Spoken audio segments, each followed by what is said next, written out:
रात के सूरत में हुआ है हादसा। सीवरेज लाइन में गिरा है 2 साल का बच्चा।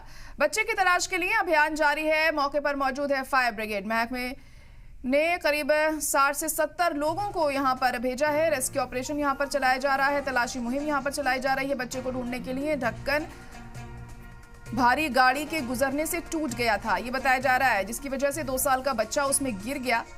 चीफ फायर ऑफिसर बसंत पारिक ने बताया है कि बच्चे को ढूंढने के लिए 100 से 150 मीटर इलाके की जांच की गई है और बचाव मुहिम भी जारी है। लगभग 60 से 70 मुलाजिमीन रेस्क्यू ऑपरेशन में जुटे हुए हैं। इंतजामिया हर मुमकिन कोशिश कर रहा है। तो अहम खबर इस वक्त आपको गुजरात के सूरत से बता रहे हैं, जहां पर एक बच्चा गिर गया है बोरवेल में। तस्वीरें आप देख सकते हैं। उस बच्चे को ढूंढने की कवायद जारी है यहां पर और पूरी टीम यहां पर लगाई गई है कि जल्द से जल्द बच्चे को ढूंढा जा सके। खासी तादाद में लोग भी वहां पर इकट्ठा हो गए हैं और आपको बता दें कि ऐसा पहला वाकया नहीं है। इससे पहले भी कई दफ़ा इस तरह की चीज़ें सामने आई हैं, जब मेन हॉल में बच्चे गिर जाते हैं, ढक्कन खुला रह जाता है और इंतजामिया की लापरवाही बार बार सामने आती है। और ऐसा ही नया मामला देखने को मिला है, जहां सीवरेज लाइन में गिरा है 2 साल का मासूम बच्चा। बच्चे की तलाश अभी की जा रही है।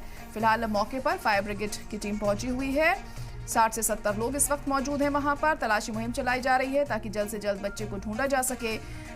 जो ढक्कन था भारी गाड़ी के गुजरने की वजह से टूट गया था, ऐसा बताया जा रहा है और ढक्कन टूटने की वजह से जो ये मेन होल था खुल गया, जिसकी वजह से बच्चा इसमें गिर गया।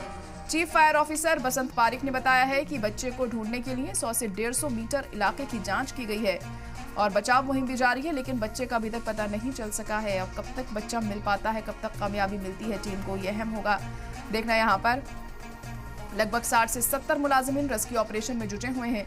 इंतजामिया हर मुमकिन कोशिश कर रहा है कि बच्चे को जल्द से जल्द ढूंढा जा सके।